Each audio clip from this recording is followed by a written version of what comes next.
This is our second virtual Seattle project management meetup, which is awesome that we're able to actually do this virtually. So this is our second event. We're excited to be here.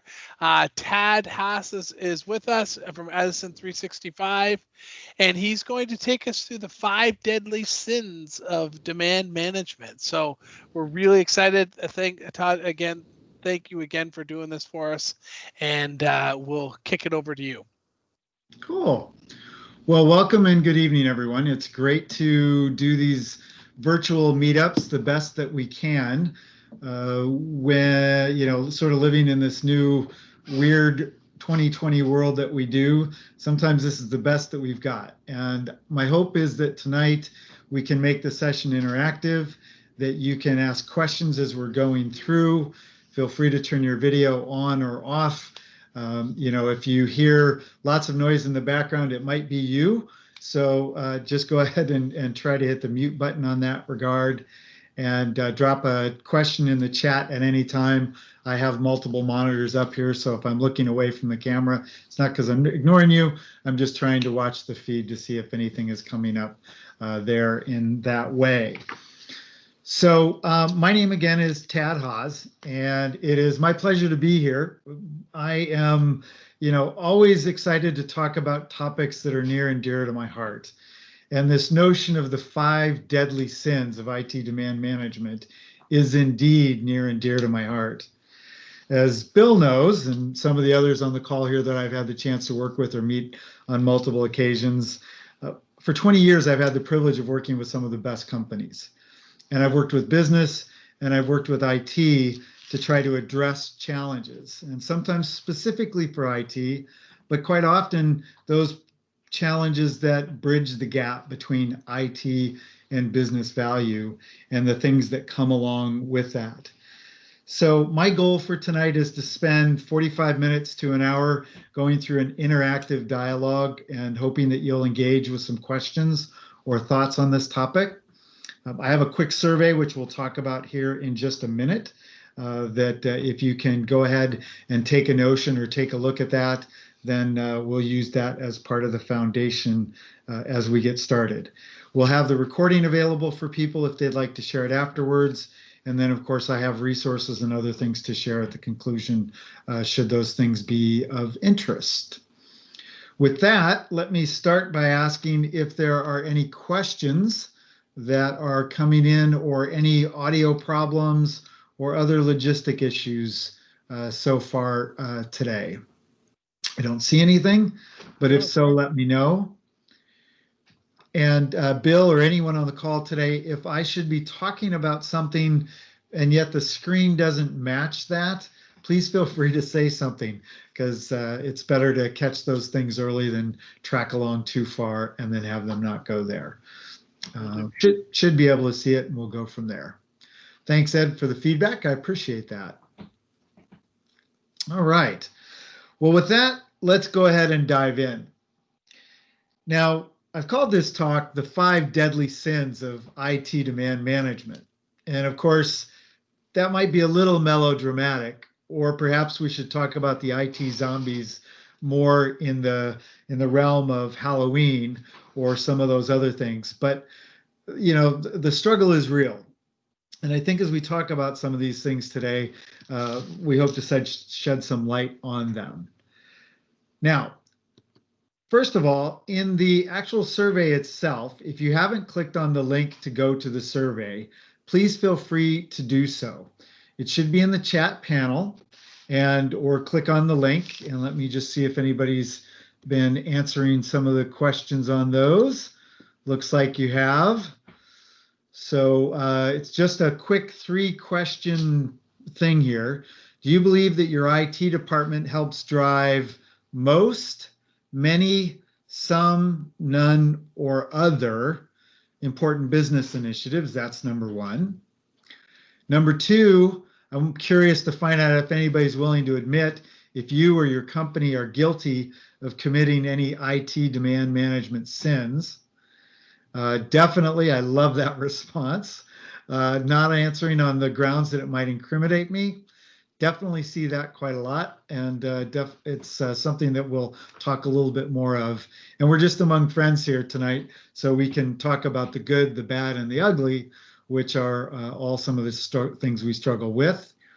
And we're getting refreshes here as well. And right now, it looks like the majority of you, 67%, are struggling with the project intake request side of things. And then some of you on the justification and approval cycles as well. So not unexpected. And in fact, given the fact that we are a project management audience here, the whole notion of getting stuff done, or hashtag GSD, as we talked about, I think back in the session in May, this is where you will excel. And this is where many of us do a good job of getting things done, but we struggle on some of the front end pieces of it. We'll keep the poll open tonight, so as more and more of you come into the session, then you should be able to go through and give some feedback on that as well. So feel free to do so. But having gone through that, let's sort of take the next step in the direction that we want to go. And that's really talking about why this challenge of IT demand management is so important. And it's not just because we work in IT departments. It's not just because we're project managers. It actually has more to do with transformation, and whether you call it digital transformation, IT transformation, business transformation, any of those things. Right now, most of our enterprises, especially during COVID, are going through digital disruption. And sometimes this is just an issue of staying competitive with the people that we are competing with. Sometimes it's about our employees. Sometimes it's about the products that we make if we're a product providing company, or the services. This is quite often the case inside of IT. There's a set of value streams that we're working hard to make sure work well. And that if IT is the plumbing, these services like our light switches have to be on all the time. And of course, today, perhaps more so than recently, is this notion of how do we reduce operational costs. There's a famous quote by Jack Welch that if the rate of change on the outside exceeds the rate of change on the inside, the end is near. Now, the first time I heard that quote, I wasn't exactly sure what he was trying to imply there, but the more you dig deeper into corporate culture, the more you dig into how companies stay the same, the more obvious that challenge becomes. And when he said this, it was a little before the recent histories for GE, but it's certainly something to take into account. And to take a step further on that, one of the things that is taking place today is digital Darwinism. What do I mean by that? Well, these digital transitions, these Uber versus taxis, it's Netflix versus Blockbuster, all of these things are happening at such a pace that as of since 2000, more than 52% of the Fortune 500 have disappeared, merged, been acquired. So even the big companies that think they're safe are struggling with some of the challenges that this digital transformation is creating. Questions, comments, thought about that? It's pretty shocking when you start to think about the impact of digital Darwinism. Yeah, that is quite surprising. The Wall Street Journal, Bill, does an annual report. They might do it every 2 years. I don't remember which, but this is from the report, the latest report that talked about why, innovation, digitally moving faster matters. They have 5 key things that they measure businesses against to see what are the best run companies. And IT innovation and employee engagement are 2 of the key factors that get measured in this report. Of course, financial strength, social responsibility, and customers too. But what's interesting and important about this is that it has a real dramatic impact. Digital and other innovations will really help accelerate a company's performance by as much as 40 percentage points. And our employees today, more than ever, of course, now in this remote world, is how do we engage everybody? How do we go through and get them involved in the processes that we're doing, including and specifically IT demand management? Let's talk about the 5 deadly sins. And before I do, I'm going to tell you I lied. It's actually really 6 deadly sins. You can kind of munge them together a little bit if you want, but they break down in this way. First of all, not being honest with yourself or with your stakeholders. And I think that's number 1 for a reason. Number 2, taking too long to review important opportunities, getting caught in the cycle and the funnel and being too slow. And to take that one step further, and this is really the 6th one, is to be able to go through and get to the experimentation phase sooner. Some of your companies have pivoted a little bit. Instead of doing a lot of very classic waterfall type projects, you've moved to an agile methodology. And we'll talk a lot about that later. But this is one of the things where getting to experimentation, getting to MVP sooner can, obviously bring time to market value faster, time to stakeholder value, reduce costs, and all the rest of the things that come along with that. Inconsistent, informal, or non-existent processes or comms. Now, I work with IT leaders pretty much all day, every day, and this problem shows itself all the time.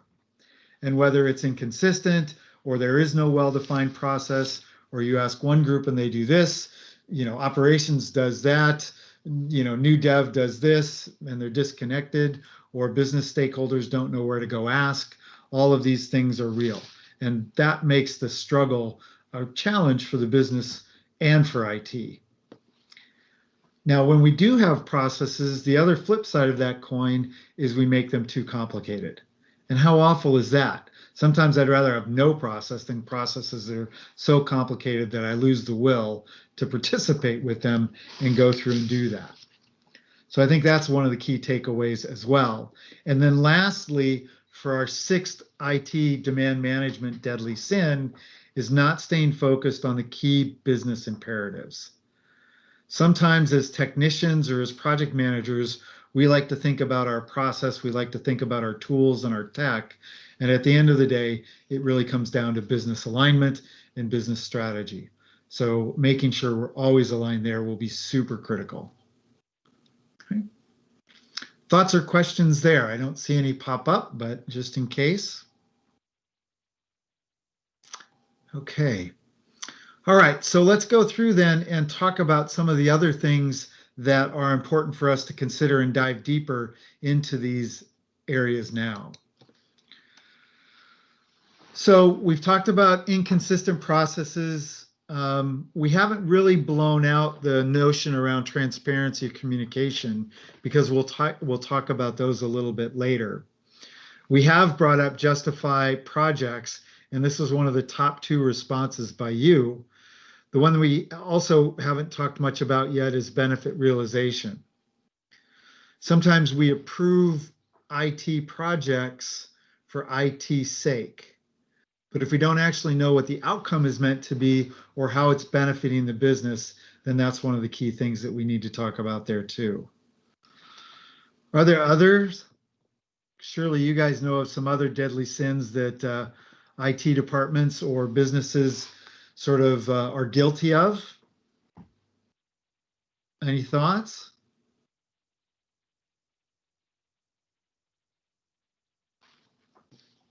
Everybody's being quiet. All right, cool. Go grab. This is Ed. So one question I guess I have is, and maybe it falls into one of these buckets, is knowing when to say no to a project, like to say not necessarily no indefinitely, but we can't take this on right now, but in such and such time we probably could, or if we change some of our prioritization, our portfolio, maybe we could take something on. I'm so glad you brought that up. And it should be one of the deadly sins. I put that back to this whole notion of sort of not being honest with ourselves or with our stakeholders. That's really where I think the no belongs. The even harder decision to make is, what do we do about the kill decision, right? Who's responsible for that? When do you make it? Who's had the misfortune of being stuck on one of those endless ERP projects that dies a slow, painful, expensive death? I was when I was singular. Yeah. Yeah, But one of the things though with the no and killing projects and stuff, if you set up proper phase gates and do the phase gate process, you can actually keep getting the sponsors and the stakeholders to agree, or do we continue, or do we just cut bait right now? And what I find is a lot of companies don't do phase gates well. And so once we implement phase gates, it's a little easier to get to that no. agreed.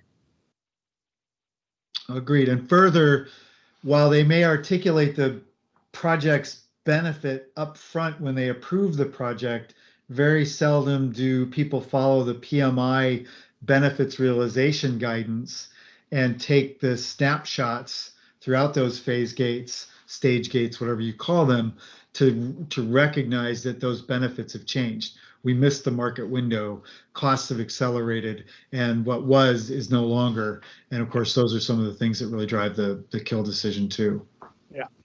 Yeah, great. Ted, I wanted to add real quick on the phase gates that I agree with Bill completely. Plus, the other thing I think sometimes is we pick gates at a time that's not as relevant as it should be. So it's really important to pick the right timing and to make it a real decision as opposed to some sort of symbolic thing.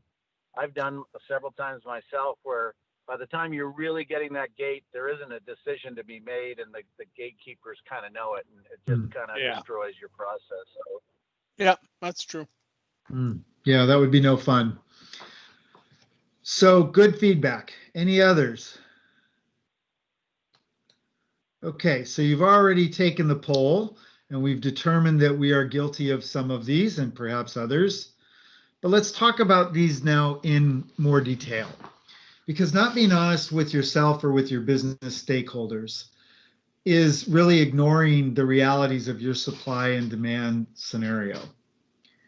What can we really achieve? As IT people, we want to be helpful. We want to say yes. No means, negative things, and it's hard, just like, we're people in general. And so we want to say yes.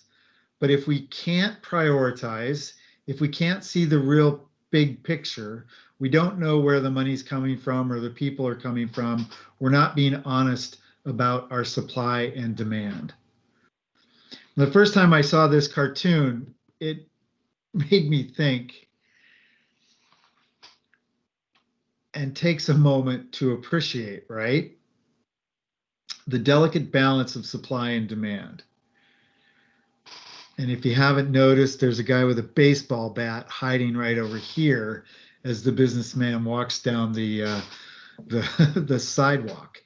So there is a delicate balance, and this is as much the art as it is the science of project, portfolio, and IT demand management. Each company is a little bit different in how you balance that supply and demand, how much money you have to fix the supply problem versus the demand challenges, when you can go through and use those triggers and switches to pull, the knobs and the dials to turn in our project management world.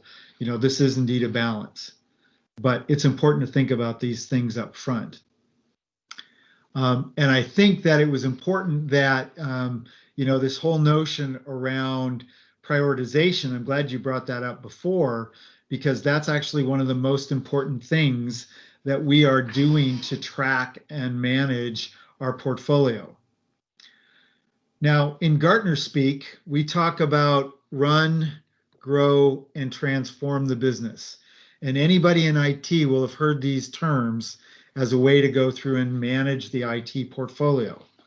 As organizations are thinking even more and more about innovation and digital transformation, they start to think inside of these buckets around Horizon 1, sustaining, Horizon 2, disruptive technologies and things that they can do, and Horizon 3, which are truly transformative.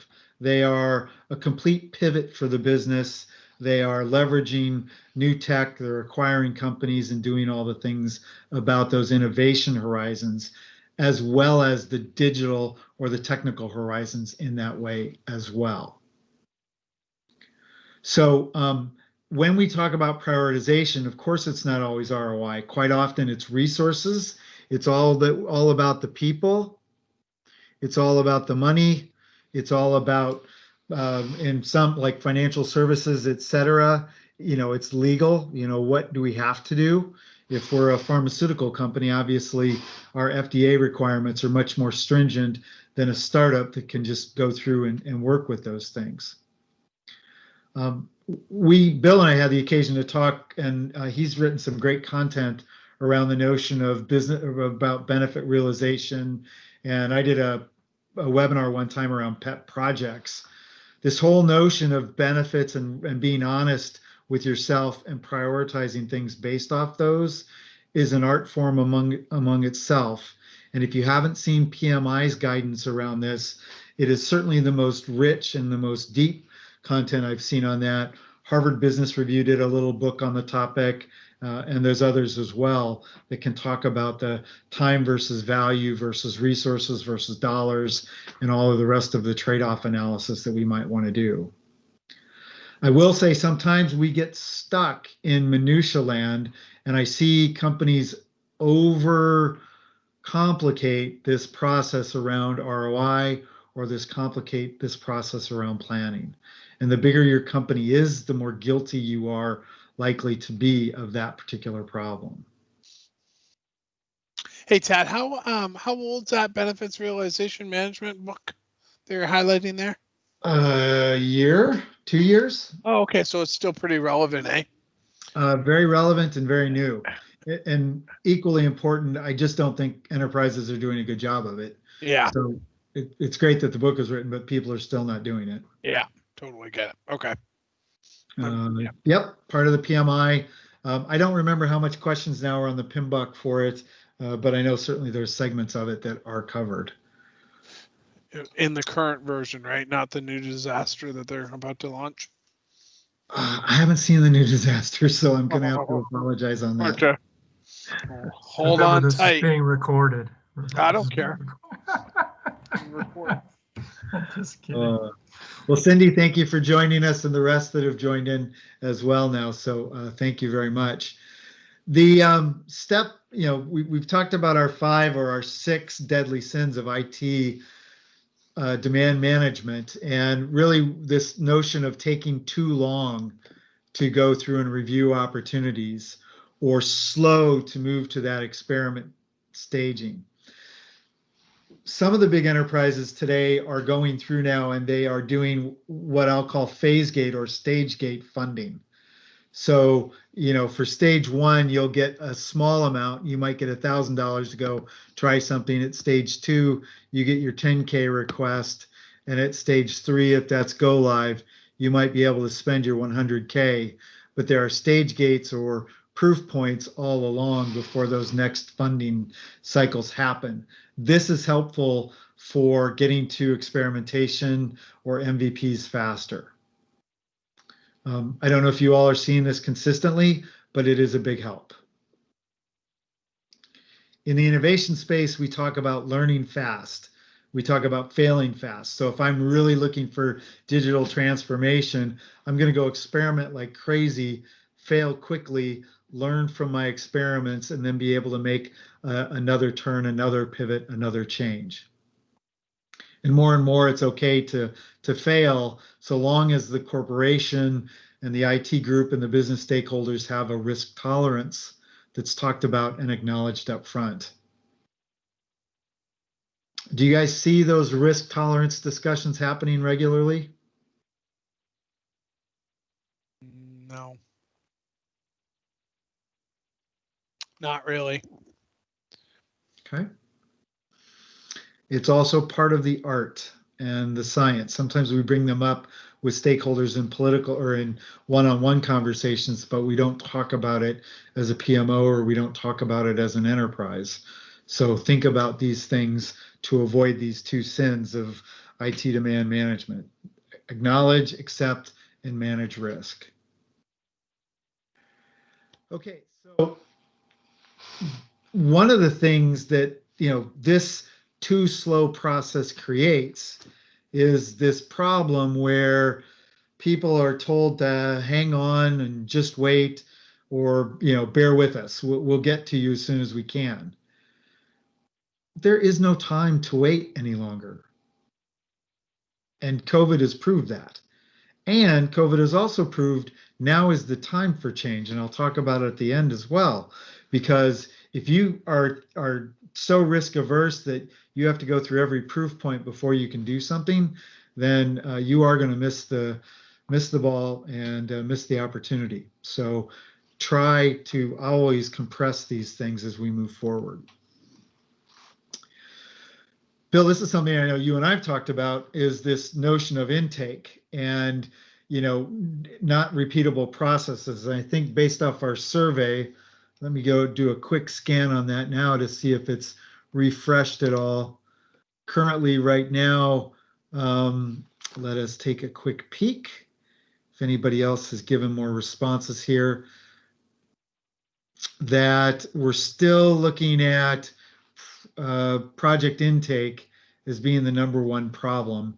2/3 of the responders on today's survey, at least, said that was the biggest problem, followed by approval cycles and things like that from a governance point of view. So if that's true, how do we improve that? How do we make it so our intake is much easier so that we can get things through this demand funnel faster? Right? How do we eliminate confusion? How do we make it quick?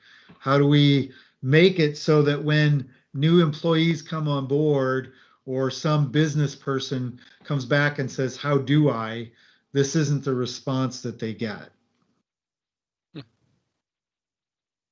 In businesses that I've worked with in the Seattle area, I won't name names, but the crawl, walk, run was the real mantra of the particular organization that I was thinking of, so that they could eliminate confusion, make it super simple on the front, make it a little bit more detailed, and then once everybody's up to speed, we can put a little bit more process in, and we can think more about the steps and the stages that we go through.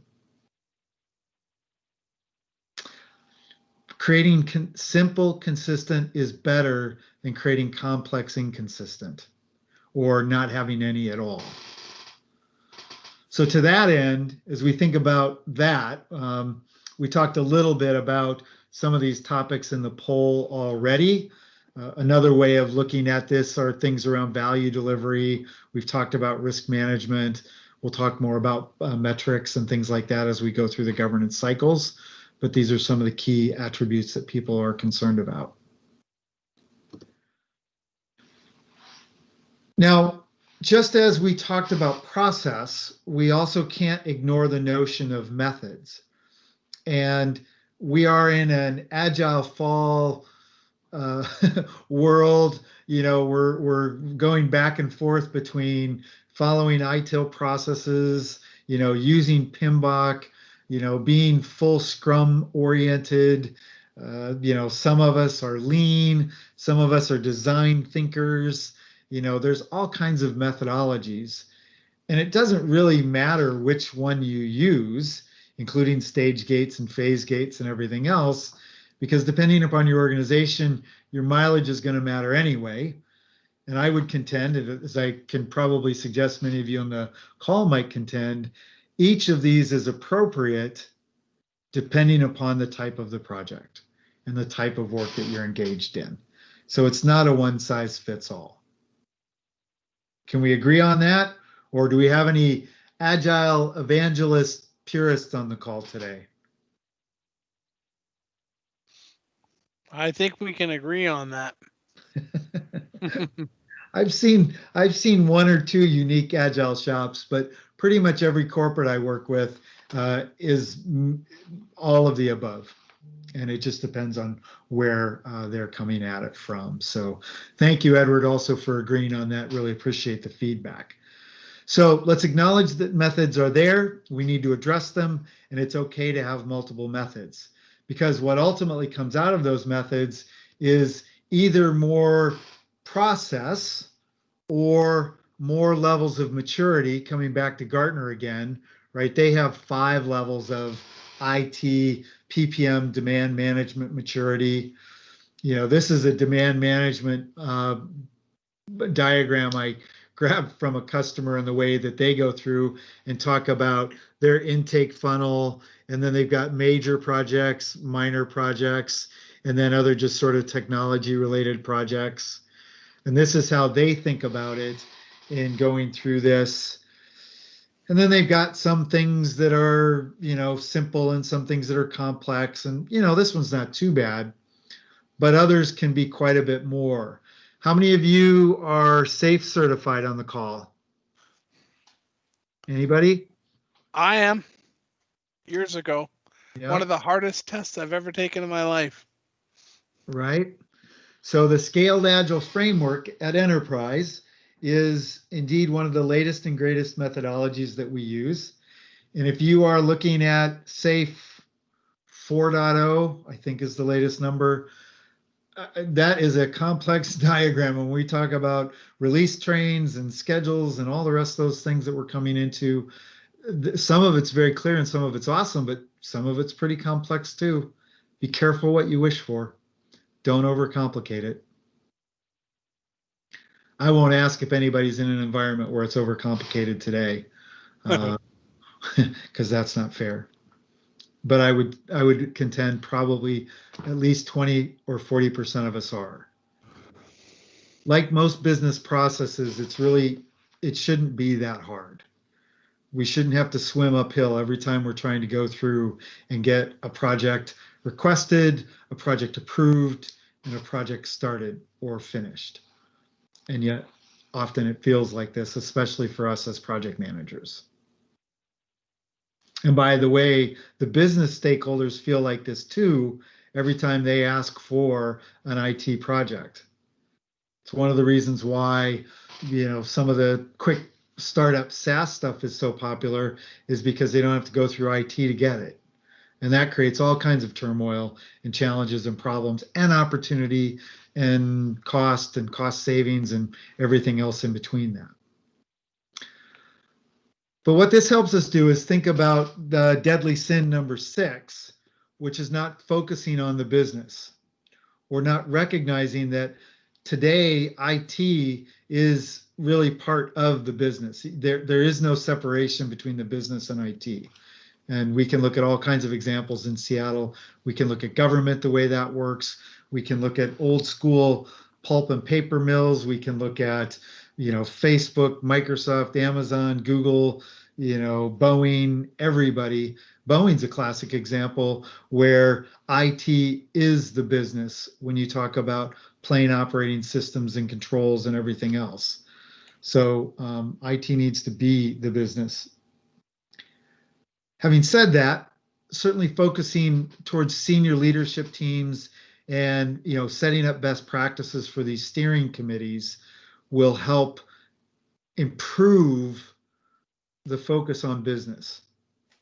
These business value assessments, being able to talk about the impact of others and sitting at the table together and recognizing the impact on A versus B versus C. Some of the things that I see that stakeholders care most about is speed. If they're a senior leader, they truly care about a strategic alignment. If they're a middle manager, they care about looking good and getting their project done. But if they're senior, they care about alignment and spend and everything else that goes along with that. And everybody cares about these two, right? What's next and who's got the ball. And this is one of the process steps that's super important, being able to go through and communicate, regardless of the methodology, where you're going, right? And that's, if you address the communications part of it, you can help improve this focus on the business for deadly sin number 6. Questions or comments on anything here? A lot of this is blocking and tackling, I know, but it's important and we forget about it sometimes. Okay, there is hope, however, and I tend to put these buckets of hope really into 3 suggestions around approval or improvement. 1 is the approach that you take. 2 is the velocity and speed that you act at. Some of you might have seen a really cool blog post a few years ago called Speed as a Habit. If you haven't, take a look for it. Speed as a Habit. It's pretty cool in the way it reframes this notion of pace and velocity. And this was, I think, probably 3 or 4 years ago. So it's only increased since then.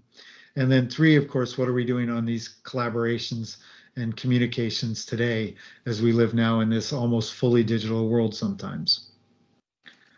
So thinking about those, I'm going to frame up a new version of an IT governance or demand management thinking. And this really frames up this notion of understanding what the business strategy is.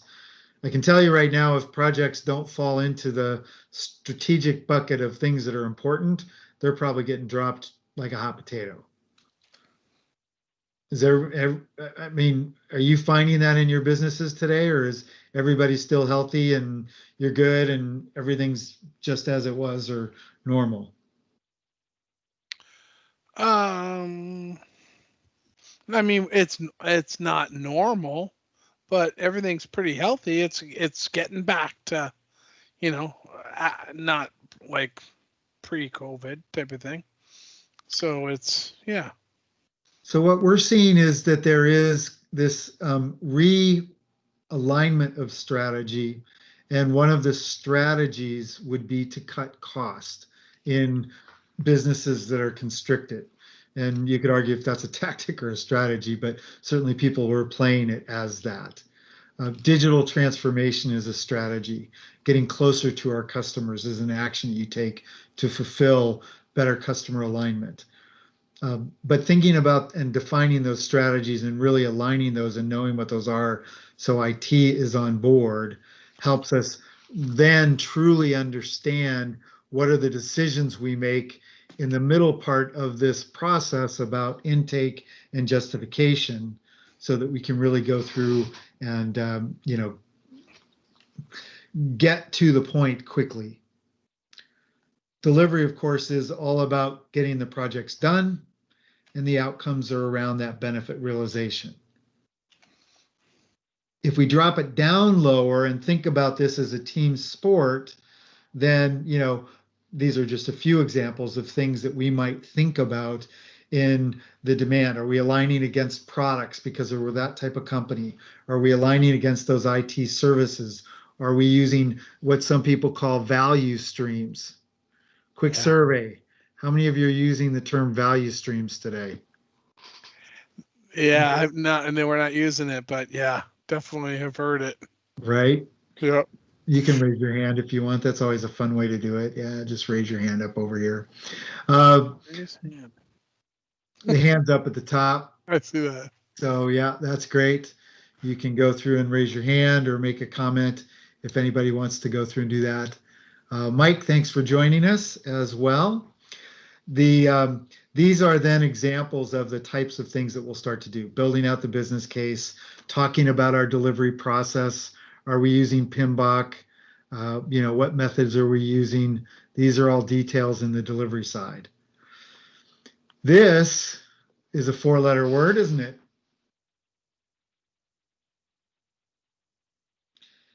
You ever seen anybody lose their job because the project didn't provide the benefits or the value it said it would?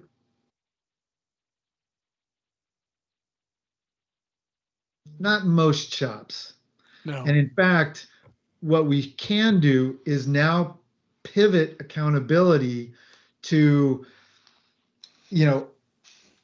acknowledging achievement and success. Instead of looking at this as a negative, let's turn that into a positive.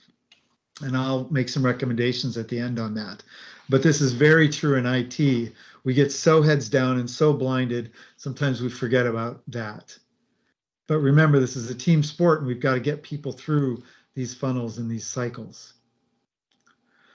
So as we talk about that funnel and dive a little bit deeper, I want to talk here a little bit about this notion of, sort of what we do to take a look at prioritization. Are these things that we're working at top down? Because the CIO and the CEO said this is the most important thing, so prioritization is easy? Or are we getting project ideas from the bottom up that we have to evaluate, A versus B versus C? And if so, how are we capturing those things, getting them through the funnel so that at the end of the day, we're making or saving money as we expected to, or creating those happy customers or getting employee engagement as we need to as well? And then I'll contend that there's a third piece of this puzzle, which I'll call others. Your business partners, your government agencies, regulatory, or customers might bring projects to bear as well there. So now our governance is not just what are the things that we want to do internally, but what are the things being forced upon us from the outside. And if you're in a professional services business, you know this all too well. You're playing a different juggling game on those kind of things. In here, how do we go through in time box? How do we go through and really address the value? And how do we address the risks in these cycles as well? Questions or comments on that?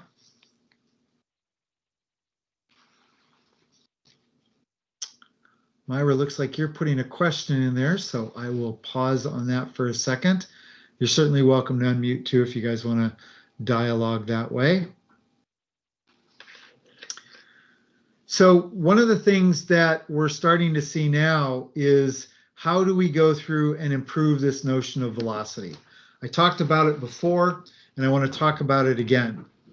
If your business process is email driven, A, I feel sorry for you. B, that's no longer good enough. And C, you've got to figure out a way to get as close to real time as you can. And it's really important to figure out how to make this process as short and sweet as you possibly can. If we're going back to our agile model, we're certainly talking about problems in a daily basis during our stand-up, or we're collaborating together through our IT business processes. But this is not just development. If all we do is a stand-up for development, then we're really, again, starting to miss the boat here. If we're waiting for email every time to go through and do that, then that's kind of a tough way to get from here to there. So shortening this cycle, getting things through this funnel is super important in the way that we do that. So these are some of the ways that we think about, our process. We think about velocity. And now we want to talk a little bit more about collaboration and communication, because that's pretty important to us as well. Now, yes, Bill has highlighted that I'm a Microsoft guy, and that is indeed true, having worked there for 9 years. For those of you that are Microsoft Projects users, I was one of the product managers for Project Online, Project Server, so that's part of my heritage and background. Today we use things like Zoom, WebEx, Teams. Pick your tool of choice, it doesn't matter. They all help us, and today make it possible for us to have these meetings. I think there's a whole art and science now about what makes for a good meeting, right? Should we stand up and stretch because it's an after hours meeting? Should we, all get out our, 5th cup of coffee or our glass of wine or our beer and talk about them? What are the best practices for these meetings, as well as what are your best practices in general? Actionable agendas. There's all kinds of things you'll hear. If any of you are with Amazon, on the call tonight. Feel free to talk about your meetings and the way you do it. You guys have a really cool heritage of meeting steps and processes. And then, of course, having landing places for all of these collaborations, for these notes, for these decisions, and everything else has just really made this a digital way of working. Questions or comments there? I'm going to finish with a few recommendations based off these 6 deadly sins and the fact that I believe that these 3 approaches can help us improve. And I'm going to make a few specific recommendations about things that you can sort of go do here in a minute. Questions on anything related to this? I mean, everybody's using these tools all day, every day, right? Yeah, for sure. Okay. Especially Teams, right? Teams is really catching on. Hey, Ted, this is Mike. I did Mike. have a question. What do you think is the best method for follow-up now, given that we're, email is just proven to be too frustrating and we have more use to these collaboration tools? So I recommend 2 things. And great question, Mike. Thanks for asking. I recommend real-time chats. Again, back to the velocity. You've noticed I've kept my camera on, and these pictures all talk about leaving your camera on, trying to be accountable in our business lives, just like we are in our personal lives. And there's boundaries, right? But trying to use real-time chat within your tool of choice, if you're in Trello or if, whatever you're using, if you're using Teams or what have you, number 1. Number 2, when you go through and set up your process, there are repeatable steps, stages, tasks that you go through and do. Making an assignment so we know that, Jane, or I guess it's Savannah down here, is responsible and somebody else is working on this stuff. We know who has the ball. And so having a common list of work and being able to track progress, are we done? Are we started? Are we delayed? Is a way to be able to go through and do that. Some do it in classic project management systems. Some do it in Teams with Planner. Other people will use Trello or, again, pick a tool. It doesn't really matter. I recommend those 2 things. 1, make it real time through chat. And 2, make sure you have a logging tracking system that keeps track of the tasks and the to-dos and the stage gates and everything else. There's just no excuse for it today. We've overcomplicated it, and some of the big ERP or some of the really big PPM stuff, have made this too complex.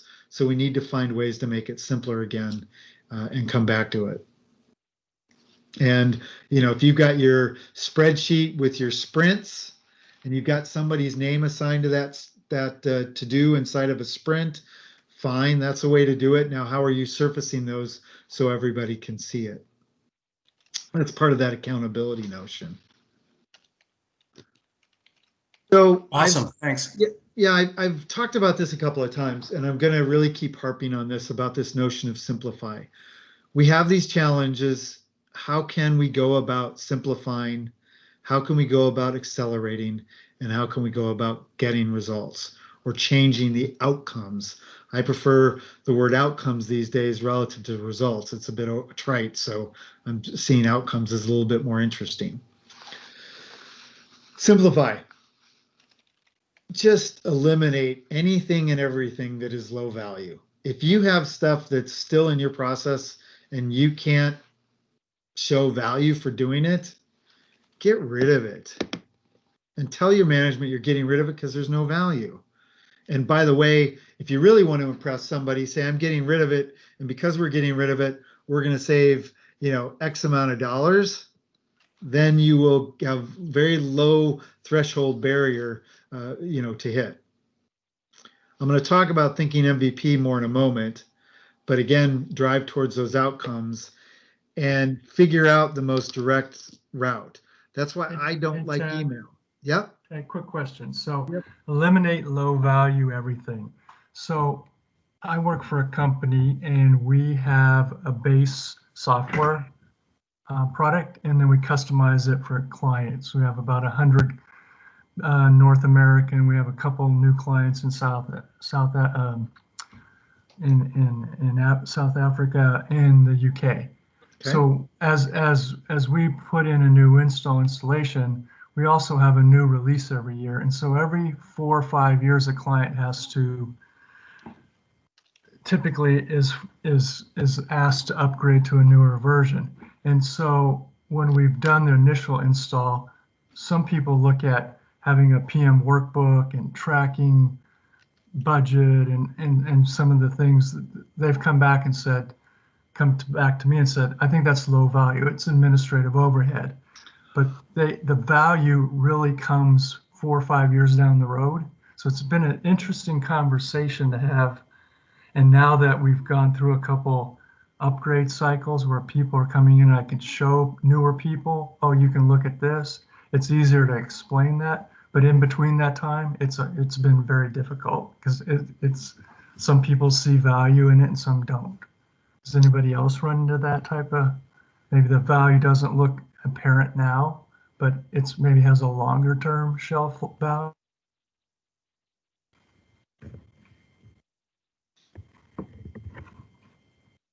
I'd like the crowd to answer if you guys have something out there for this. Not really, no. In the technical world, we go through and talk about, as built, and people hate bothering creating documents that say as built. And this is certainly true for homegrown systems because the proverbial run over by a bus and nobody knows. It's just like commenting your code and everything else that needs to take place. You've brought up a tough situation, and I hear you loud and clear. So at that point, I would argue the converse and say, look, yes, it cost us to do this now, but look at how much time we saved in the upgrade process because we had this documentation. And I would go back and interview a customer and say, how much better was this because, and think about it that way. Tough call. Yeah, that's a good point because I've been with the company 5 years, so we're in this 4 or 5 year cycle. So we rolled out a couple upgrades in the last year and a half, and I've got unsolicited feedback. Oh, you have a process now, you have deliverables, milestones, you have a roadmap. When your company did this with us 5, 6 years ago, we had meetings. No, people didn't know what was supposed to be done, when, and what order, and the concept of risk issues. So it's sometimes it just takes a while to actually feel and see the value, I guess. If you create happy customers, you are creating value, and that just needs to be articulated. And that's the way I would turn that. Okay, yeah, thanks. Yeah, thanks for asking. So simplification is always important. The most direct line, this is my problem with email. Email creates these threads, which are great if you're negotiating contracts and dealing with legalese so you can hold people's feet to the fire, but it sucks when you're trying to GSD. When you're trying to get shit done, this is not the way to do it. A chat is better, a task assignment is better. Let's go through and just get to the straight line instead of this circumnavigation. So thinking MVP means that and you sort of just brought this up, is this notion about we're building products and delivering those. As a product manager, I have a mindset about how can I get a product to market fastest so I can test it, so I can validate that people are willing to spend money on it, and that I know the areas that I need to improve on, instead of trying to build the cat's meow first and never getting it out. Let's have kittens before we try to, fully bake the dang thing. And, having a product manager's mindset and thinking MVP is super important in IT demand management, whether we're doing internal work or external projects. Certainly the biggest thing about SAFe or Agile is this notion of iterate, experiment. I spend a lot of time with chief innovation officers, and these people are experimental crazy. All they ever want to do is experiment and try something. And they're willing to go try something to see if it works They'll gladly throw things against the wall to see if it sticks. And that is the new way. That is the pace of business these days. And so you've got to figure out a way to let IT start thinking in that mindset as well. So same thing there. Again, software companies are getting better and better at this. Certainly we try it in our software company at Edison 365. If nobody's using it, scrap it.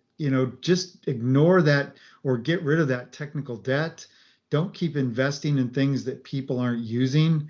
And digitally, we know what people are and aren't using, hopefully. And so, take that mindset as we go through and iterate with our products, create that simplicity, and try to always strive for that minimal viable product first, followed by that most valuable product when you get happy customers and paying customers all around the globe, like it sounds like you do.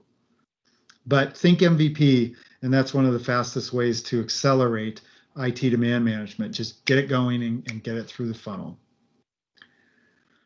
And then lastly, keeping your eye on the prize, I think is the way I would, really wrap up here, is that if you've ever traveled on a lake or a body of water, or you've been in valleys hiking, you know how you're always looking for that little crevice where everything comes together to the place where I'm trying to get to? Remember that.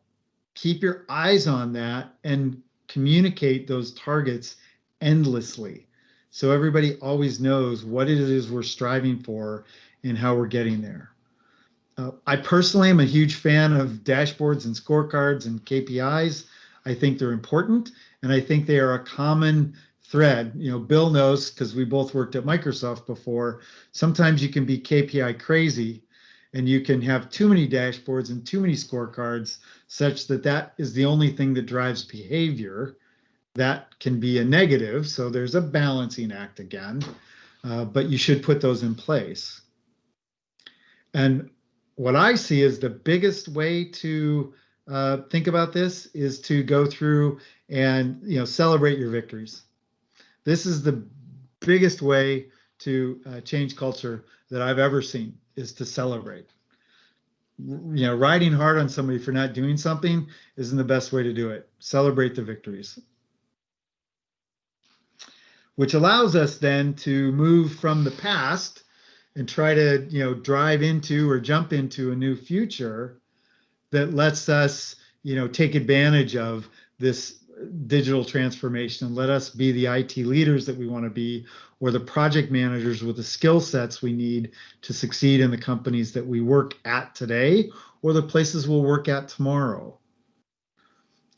My recommendation for you as I wrap up here is that you think about some go-dos. Now is the perfect time for change. And if you miss this opportunity for change, shame on you. Yes, I'm being direct. And yes, I'm talking to all of us. Now is the time for change. We've seen things change faster in these last 6 months than ever before. Those things that, like work from home, that everyone said we couldn't do, BS. And we can call BS on a lot of other things these days, because we now have the right to do that, because we've proven that as technologists, we've proven that as project managers. So go assess your current situation, step number 1. Step number 2, look for your allies. And as a friend of mine once said, Treb Gott, some of you may know Treb, he comes from the project management world, go look for your vocal detractors. Anybody have vocal detractors in their environment? People that are adamantly opposed to change, new products, different ways of doing things.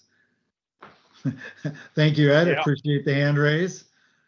Bill, you've Sure, seen it. yeah. Myra, what do you guys say? They're out there. Treb's advice is go find them and bring them very close. Know your enemy. Follow a little Sun Tzu there and know thine enemy and get them close. Start small and drive those achievable outcomes for sure. Just good guidance, little wins, victories, celebrate them along the way. Think change management. So I'm curious, are any of you familiar with ADKAR? Do you use the ProSci methodology around change management? If you do, then you know change. That was a yes I heard somewhere. Yeah, that was me. Yep. Yep. We're starting. Starting to, trying to build awareness, make sure there's desire for this change, find support groups and get people on board to your change, help now, build knowledge, do lunch and learns, breakfast sessions, advertise your change and promote that change. Make sure everybody has the skill sets. So if you're switching to Agile, because that helps, great, train in Agile like you're doing, but then constantly reinforce that change so everyone knows A, why we're doing it, B, that we did it, and C, remind them again why we did it and the outcomes that you're getting. Sustain your change. Don't just do it once and walk away. Lastly, tell the story early and often, and then celebrate your little wins again and again and again. So that's the formal part of what I wanted to cover today. I'd love to talk about any of the topics here and just thoughts or questions that you have. Anybody want to call BS on my approach or my content today? Or did you expect different? Do you do something in your organization that's contrary to this?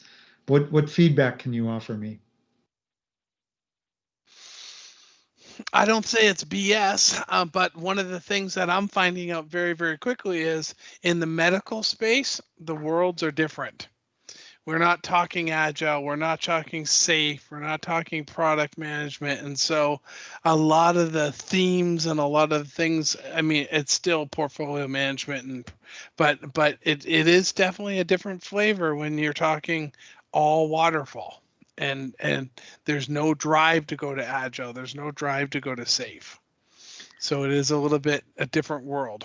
Agreed. And defense contractors would say the same thing. Yep, And, yep. People are doing life support systems.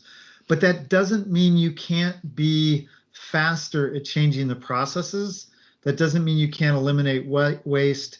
That doesn't mean you can't get things through the demand funnel faster. Yep. That will have more impact on the execution side. Yep. 100%. Yep. Certainly, but there's a culture side of things, though, right? Right. Right. There's that culture side, and sometimes the culture side is the things that's really slows things down the most. Yeah. Agreed. Other thoughts? Alan, any thoughts on your end? You just listened and didn't get to see the graphics, but now that you're logging in, you might see some more of that. Any thoughts on your end? Yeah, can you hear me this way? We can, yes. Okay, good. Yeah, I mean, I liked everything you were talking about, and since I work with Bill now, I definitely see that this, at least healthcare at UW Medicine, is a little bit different. And I was thinking, as in the last little drive I was doing, that when we were talking about kind of traditions that people use to get work done, I haven't found one yet. It seems like different projects get different healthcare kind of people involved, and there's no standard, these are the tools we use, this is how we meet, this is how we get stuff done.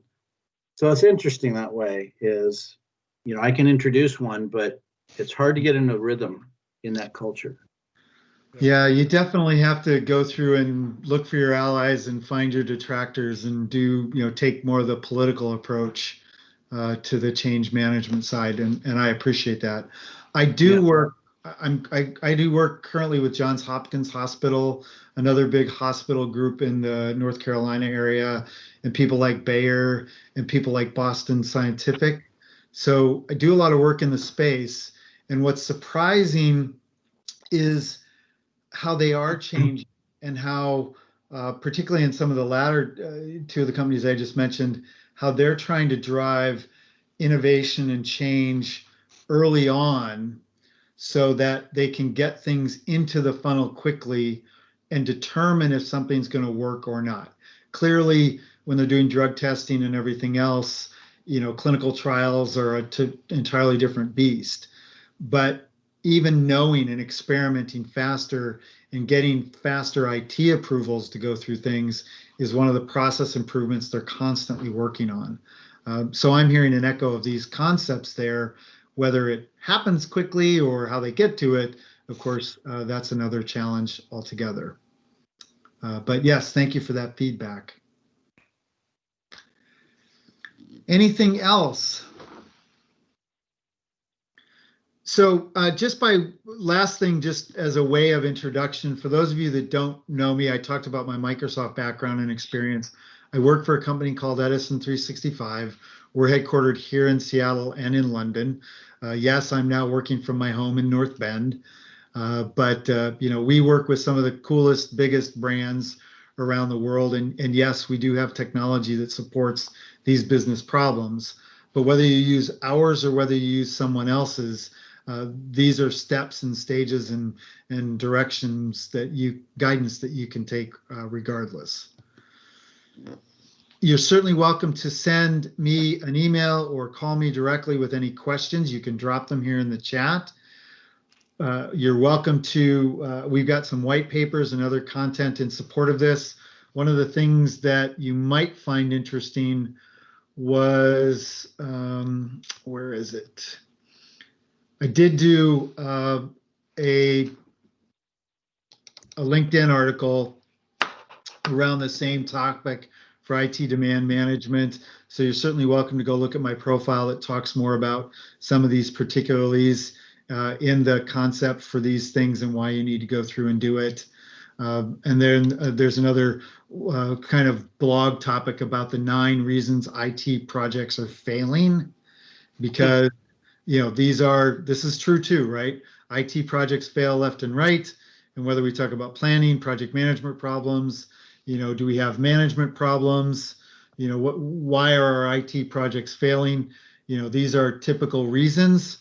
And, how can we go through and address those kind of things as just some of the things that we care about and the kind of concept that we live with every day as well. And is that a current article? I think it's 6 months old, Bill. I haven't updated it since I wrote it last, but yeah, the concepts are the same. Oh, okay. Sadly, we're not changing that quickly. And you didn't call out communications as a failure point? Did we on that one or not? Hang on. Now you've got me guessing.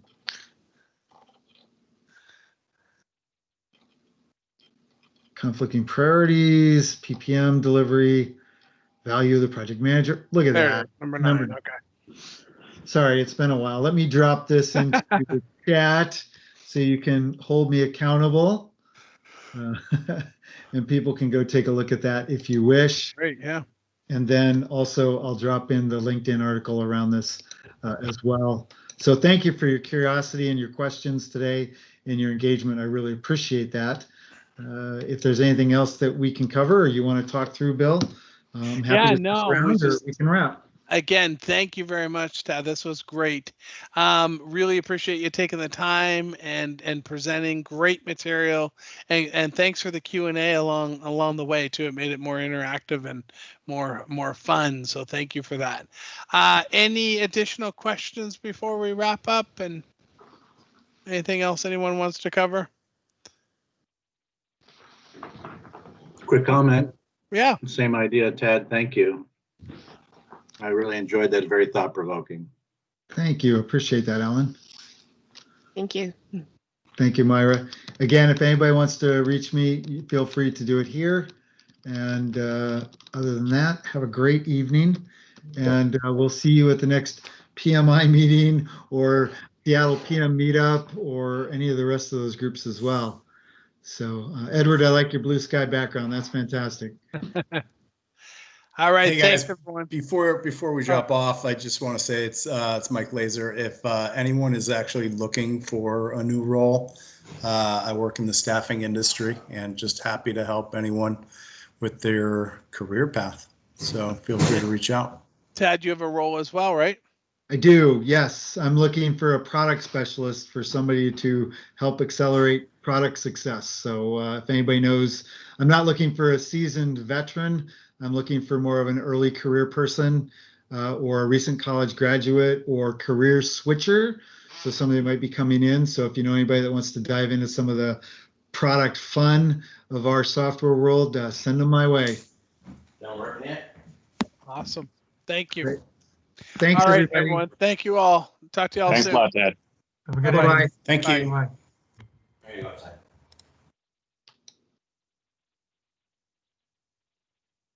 Dad, kill the roof.